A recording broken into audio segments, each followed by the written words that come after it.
Hello बच्चों, class 10th के हम लोग मैथ पढ़ रहे हैं। मैथ में आपका प्रश्नावली 1.1 है। चैप्टर का नाम है वास्तविक संख्या, रियल नंबर, है ना।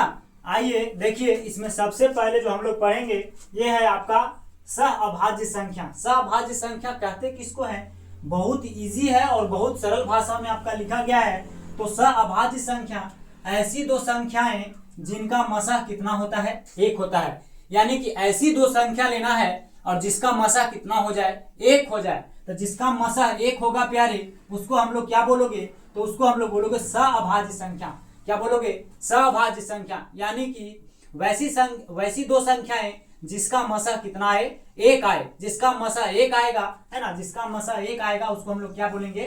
तो सहअभाज्य संख्या बोलेंगे। जैसे 2 और 3 है, तो 2 और 3 के हम लोग जब मसह करते हैं तो मसह करेंगे तो एक बार में लगाएंगे, 2 एकम 2 घटेगा तो 1 आ जाएगा। यहाँ पे कितना उतर जाएगा? तो 2। फिर 2 से 1 से 2 में गुणा करेंगे तो 2 आएगा, यानी 0 आ गया। यानी कि इसका मसह कितना आ गया? 1। या कितना आ गया? 1। यानी कि ऐसी दो संख्या जिनका मसह कितना आए? 1 आए। यानी जिसका मसह 1 आएगा उसको हम लोग सहअभाज्य संख्या कहेंगे। जैसे 2 3 12 13 5 7 17 19 ऐसी संख्या जिसका मसह करने पर, ऐसी दो संख्याएं जिसका मसह करने पर कितना आए?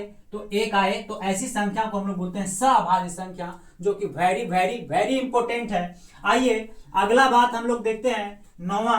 तो कहता है परिमेय संख्या। परिमेय संख्या यहाँ से खूब भर भर के सवाल आपको पूछेगा, है ना, ऑब्जेक्टिव में। तो आइए प्यारे हम लोग देखते हैं कि परिमेय संख्या कहते किसको है। तो वैसी संख्या जिसे P बटा Q के रूप में लिखा जाता है। यानी कि वैसी संख्या जिसको P बटा Q के रूप में लिखा जाएगा, है ना, लिखा जा सके, जहां Q does not equal to 0। यानी कि Q 0 नहीं होना चाहिए। Q 0 नहीं हो, है ना, जहां P और Q एक पूर्णांक है। जहां P और एक Q क्या है?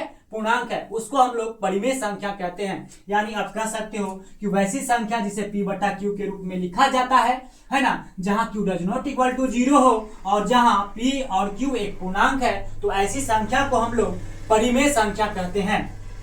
जैसे 0 परिमेय संख्या है, 1 भी परिमेय संख्या है, 2 बटा 3 भी परिमेय संख्या है, 5 बटा 7 भी परिमेय संख्या है, 6 बटा 3 भी परिमेय संख्या है।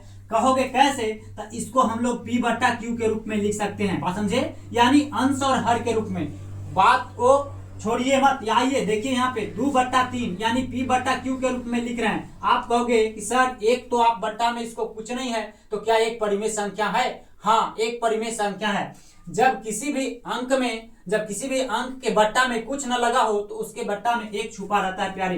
तो यहाँ पे हम कह सकते हैं कि 1 बटा 1, यानी कि 1 बटा 1 भी परिमेय संख्या है ना। 0 है तो 0 के भी बट्टा में 1 छुपा हुआ है, तो इसलिए 0 भी क्या है? परिमेय संख्या है। कैसे? तो इसको हम P बटा Q के रूप में लिख सकते हैं। P बटा Q के रूप में लिख सकते हैं। बात समझे?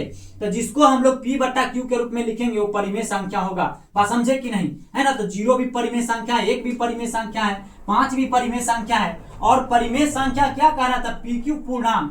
तो पूर्णांक हम किसको बोलते हैं? तो पूर्णांक आपको माइनस में भी चलता है और प्लस में भी चलता है। पूर्णांक जो होता है 0 1 2 3 4 5 6 से लेकर डॉट डॉट अनंत तक, फिर इधर -1 -2 -3 -4 से लेकर अनंत तक। बात समझे कि नहीं? यानी कि हम देख रहे हैं कि धनात्मक भी होता है और ऋणात्मक भी होता है और 0 भी होता है। यानी ये सब संख्या जो है ये परिमेय संख्या है। क्या है? परिमेय संख्या है ना। प्राकृत संख्या बोलो, पूर्णांक बोलो, पूर्ण बोलो, ये सब किस में आएगा? तो परिमेय संख्या में आएगा। सम बोलो, विषम बोलो, ये सब किस में आएगा? तो सभी के सभी परिमेय संख्या होगा। क्यों? क्योंकि हम इसको P बटा Q के रूप में लिख सकते हैं। बात समझे? है ना। जैसे -5 भी परिमेय संख्या है, -7 ये भी परिमेय संख्या है, -100 ये भी परिमेय संख्या है। यानी कि जिसको हम P बटा Q के रूप में लिख सकते हैं उसको हम लोग परिमेय संख्या कहते हैं। तो 0 1 2 3 4 है ना, से लेकर अनंत तक, और इधर माइनस में भी -1 -2 -3 से लेकर अनंत तक, ये सब संख्याएं परिमेय संख्या होगा, चाहे वो प्लस में हो चाहे माइनस में हो। बात समझे? यानी अभी आप परिमेय संख्या बता रहे हैं, मैं आपको खाली परिमेय संख्या पर आप फोकस करिए। बात समझे? मैं अभी तुरंत अपरिमेय संख्या पर चर्चा करता हूं कि अपरिमेय संख्या कौन होगा। यहाँ पे आपको समझना है सिर्फ और सिर्फ परिमेय संख्या। तो परिमेय संख्या हम उसको कहेंगे जिसको P बटा Q के रूप में लिख सकते हैं। जैसे 4 अगर किसी के संख्या में जैसे 100 भी परिमेय संख्या है, अगर किसी के संख्या में बट्टा में कुछ ना हो तो इसके बट्टा में एक छुपा रहता है, बात समझे, इसलिए परिमेय संख्या है।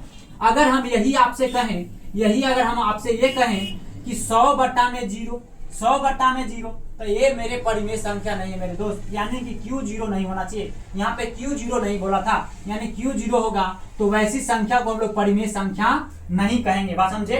तो 0, 1, 2 बट्टा 3, यानी बट्टा में तो आपको सब परिमेय संख्या होगा, 5 बट्टा 7, 6 बट्टा 7, 8 बट्टा 7 है ना, 9 बट्टा 5 है ना, ये सब संख्या सभी परिमेय संख्या होंगे, बात समझे।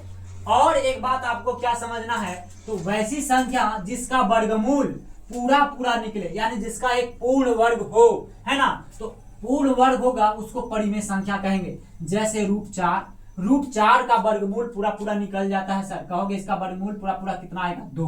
तो 2 क्या है, तो 2 एक परिमेय संख्या है। कैसे, तो इसको हम P बट्टा Q के रूप में लिख सकते हैं, यानी जिसके बट्टा में कुछ ना तो उसके बट्टा में एक छुपा होता है, बात समझे। यही बात हम करते हैं √100, तो √100 का भी वर्गमूल कितना आ जाता है, 10, बात समझे।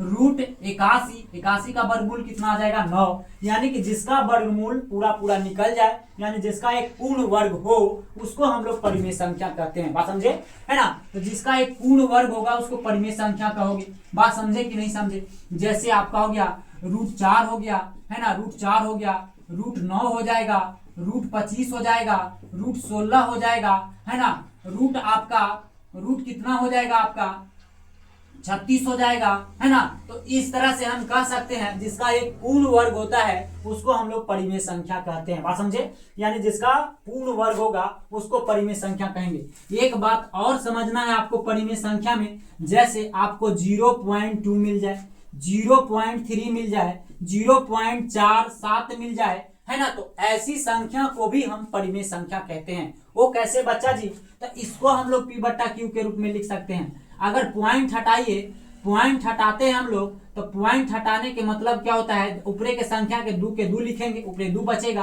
और पॉइंट का मतलब 1 समझेंगे, और पॉइंट के बाद के एगो अंक है तो एगो अंक है तो एगो 0 बैठाएंगे, बात समझे। ठीक उसी प्रकार से 3 लिखेंगे ऊपरे, और पॉइंट के मतलब 1 लिखेंगे, और पॉइंट के बाद के एगो अंक है तो एगो अंक है तो एगो 0 लिखेंगे। ठीक इसी प्रकार से इसको कहेंगे, तब 47 है ऊपर तो 47 लिखेंगे, 47 4 7, और यहाँ पे क्या है पॉइंट, तो पॉइंट के मतलब 1, पॉइंट के बाद 2 अंक तो 2 0, यानी इसको देखिए P बट्टा Q के रूप में हमने लिख दिया, तो ऐसी संख्या परिमेय संख्या कहलाएगी। ऐसी संख्या क्या कहलाएगी, परिमेय संख्या कहलाएगी, बात समझे। अब हम देखते हैं, अब हम कहेंगे तो कभी कभी ऐसे आपको सवाल दे देगा 0.39 पर रेकरिंग, दोनों पर रेकरिंग दिया गया है, दोनों पर रेकरिंग, तो ऐसी संख्या को भी हम लोग परिमेय संख्या कहते हैं। जिसकी पूर्णावृत्ति होती है वैसे संख्या को परिमेय संख्या कहते हैं, बात समझे। जिसकी पूर्णावृत्ति होती है, रेकरिंग का मतलब है पूर्णावृत्ति, यानी कि 3 9 3 9 3 9 संख्या बार बार आएंगे, बात समझे। तो देखिए मेरे बच्चा जी, यहाँ पे हम कहेंगे, इसको हम लोग लिखेंगे कैसे, तो 3 9 के 3 9 ऊपर लिखेंगे, 2 पर रेकरिंग है तो 2 बट्टा में 9 बैठाएंगे, 2 बट्टा में क्या बैठाएंगे, 9 बैठाएंगे, बात समझे। तो ऐसे इसको भी हमने P बट्टा Q के रूप में लिख दिया, तो ऐसी संख्या को हम लोग परिमेय संख्या कहते हैं। अपरिमेय संख्या किसको कहते हैं सर, तो अपरिमेय संख्या वैसी संख्या जिसे P बट्टा Q के रूप में नहीं लिखा जा सके, यानी जिसको P बट्टा Q के रूप में नहीं लिखा जा सकता है उसको हम लोग अपरिमेय संख्या कहते हैं। P और Q एक पूर्णांक है और Q शून्य नहीं है, Q शून्य नहीं है। हम कह सकते हैं कि जिसको P बट्टा Q के रूप में नहीं लिखेंगे उसको अपरिमेय संख्या कहते हैं, है ना। और इसका दशमलव विस्तार जो होगा कभी समाप्त नहीं होगा, कभी समाप्त नहीं होता है और ना ही दोहराता है, यानी इसकी पुनरावृत्ति नहीं होती। याद रखना मेरे बच्चा जी कि अपरिमेय संख्या का पुनरावृत्ति नहीं होती, यानी इसकी संख्या दशमलव के बाद दोहराती नहीं है, बात समझे। जैसे हम परिमेय संख्या में देख रहे थे कि इसका पुनरावृत्ति होती थी, और इसका अपरिमेय संख्या के हम कहेंगे तो इसका पुनरावृत्ति नहीं होती। कैसे नहीं होती, तो देखिए 0.10 फिर 100 फिर 1 0 0 0 1 फिर 0 0 0 0, इस तरह की संख्या को हम लोग बोलते हैं अपरिमेय संख्या। क्या बोलते हैं, अपरिमेय संख्या। और क्या कहेंगे, तो कहेंगे कि वैसी संख्या जिसका वर्गमूल एक पूर्ण अंक नहीं होता है, यानी जिसका वर्गमूल पूरा पूरा ना निकले, पूरा पूरा ना निकले। जैसे या फिर कह सकते हैं कि जिसका वर्गमूल एक पूर्ण वर्ग ना हो, एक पूर्ण वर्ग ना हो। जैसे √2, √5, √7, √3, √11, यानी इसका एक पूर्ण वर्ग नहीं होगा, यानी इसका पूरा पूरा वर्गमूल नहीं निकलेगा, बस समझे, है ना। तो ऐसी संख्या को हम लोग बोलते हैं अपरिमेय संख्या। √2, √5, √7, √3, √11, है ना, ये सब क्या है, तो इसका वर्गमूल नहीं निकलता। अगर इसका मान भी होगा, तो इसका जो दशमलव में आएगा, एक दशमलव कुछ करके आएगा, तो इसका जो मान पुनरावृत्ति नहीं दोहराएगी, और पुनरावृत्ति नहीं होगी तो ऐसे संख्या को हम लोग बोलते हैं अपरिमेय संख्या। क्या कहते हैं? अपरिमेय संख्या, बात समझे। और क्या है बच्चा जी, तो पाई क्या है, तो पाई अपरिमेय संख्या है। पाई क्या है? अपरिमेय संख्या। यहाँ पे आप देखिए तो 3.1428 है ना, 57 है ना, डॉट डॉट डॉट। देखिए यहाँ पे पुनरावृत्ति नहीं हुआ, तो ऐसी संख्या को भी बोलेंगे हम लोग अपरिमेय संख्या। क्या कहेंगे? अपरिमेय संख्या। बात समझ में आ गया। एक बात आपको ध्यान में रखना है कि पाई कौन सी संख्या है, हर साल ये सवाल पूछता है। तो पाई एक अपरिमेय संख्या है, बात समझे। पाई क्या है बच्चा जी, तो अपरिमेय संख्या है ना। पाई क्या है? अपरिमेय संख्या। यही पाई का मान 22/7 होता है। 22 क्या होता है? 7 होता है। तो 22 जो 7 है वह एक परिमेय संख्या है। वह क्या है? परिमेय संख्या। यानी कि पाई का मान परिमेय होता है, पाई अपरिमेय होता है। पाई क्या होता है? अपरिमेय। पाई का खोज किए थे ये पाई और दशमलव का खोज किए थे आर्यभट्ट, और यही जीरो का खोज किए थे, बात समझे। और जब से जीरो का खोज हुआ है ना, तब से आपका गिनती शुरू हुआ। हमारे बिहार के रहने वाले आर्यभट्ट ने जीरो का खोज किया। जीरो का खोज किए थे आर्यभट्ट ने जीरो का खोज किया, दशमलव का खोज किया और पाई का खोज किया। और ये खगोल शास्त्री वैज्ञानिक कहलाए, बात समझे। तो इन्होंने जीरो का खोज किया था, पाई का खोज किया था और दशमलव का खोज किया था। पटना के रहने वाले थे, है ना। और तब से ही गिनती शुरू हुआ और मैथ हुआ, बात समझे। तो आइए हम लोग इतनी पूरी बात को आप समझ गए होंगे कि सर परिमेय संख्या किसको कहते हैं, अपरिमेय संख्या किसको कहते हैं, है ना। जिसको P/Q के रूप में लिखा जा सकता है उसको परिमेय संख्या कहते हैं, और जिसको P/Q के रूप